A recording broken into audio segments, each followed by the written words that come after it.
ক্ষেত্রে পরিষদ সদস্যরা প্রস্তাব দিয়েছেন যে শেখ ইসরায়েলের নামে নতুন স্কুলে যেহেতু ছাত্র ছিলেন সেখানে একটি স্মৃতি পুরস্কার চালু করার কথা বলা হয়েছে।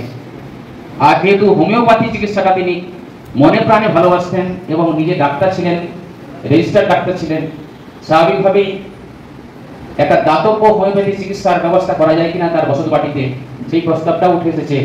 কেউ কেউ বলেছেন যে তার আবক্ষ মূর্তি তৈরি করা যায় কিনা তার বসতবাটিতে হোক বা কোথাও কোনো জায়গাতে, এই বিষয়টি উঠে এসেছে।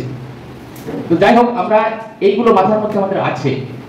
আমরা শুধুমাত্র যে তার সাংস্কৃতিক অনুষ্ঠানটা আমরা করবো তা না, বছরব্যাপী আরো কিছু অনুষ্ঠানের কথা ভাবনা আছে। যেমন রক্তদান শিবিরের কথাটা উঠে এসেছে, স্বাস্থ্য পরীক্ষা শিবির, এই সমস্ত কথাগুলো উঠে এসেছে। আমরা চাইবো নতুন নতুন ইয়াং ছেলেরা তারা আসুক, আমাদের পরিষদের হাত ধরুক এবং আমাদের চলার গতিকে তারা ত্বরান্বিত করবে, এই আশাটুকু আগামী দিনে রাখবো।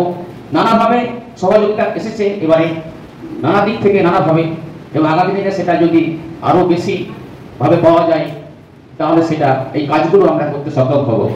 কারণ শেখ ইসরায়েল শুধুমাত্র আমাদের ব্যক্তি পরিবারের মানুষ ছিলেন না, শেখ ইসরায়েল আমাদের ব্যক্তি পরিবারের মানুষ ছিলেন না, তিনি পরিবারের বাইরের মানুষ ছিলেন বেশি পরিমাণে। আমরা তাকে খুব অল্প সময় পেতাম, তিনি বেশিরভাগটাই ছিলেন বাইরের মানুষ, বাইরের জগতের মানুষ হিসাবে।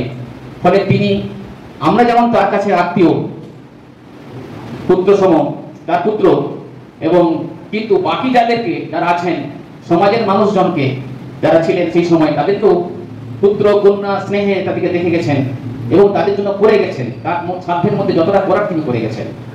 সেই জন্যে তিনি আমাদের যেমন তিনি বাইরের মানুষেরও তেমন, সেই হিসাবে আমরা এখানে দেখতে চাইছি, পরিষদটাকেও আমরা সেই হিসাবে প্রসারিত করতে চাইছি।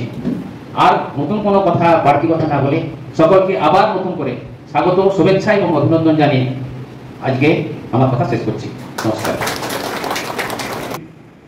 তার পিতা শ্রদ্ধেয় কবি শেখ ইসরায়েল এবং শেরিনা বেগম স্মৃতি পরিষদের আগামী কর্ম হয়েছে এবং এই প্রকাশের মধ্য দিয়ে নতুন আকাশ তার সাহিত্য জগতে তার প্রতিভার প্রকাশ উপস্থাপন করেছে এবং আমরা দেখেছি যে তার মধ্য দিয়ে অনেক নতুন নতুন কবি, নতুন নতুন লেখক, তারা নতুন আকাশ।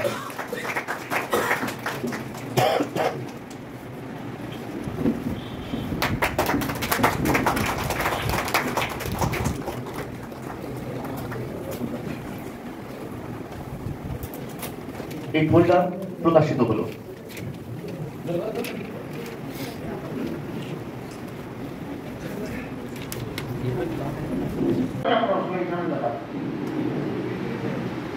এবং সেই সময় যেটা বলতে বাধা নেই, তমলুকে আমাদের পার্টির অনেকগুলো সদস্য কি আমরা নেই না, তিনি বলতে চান সেটা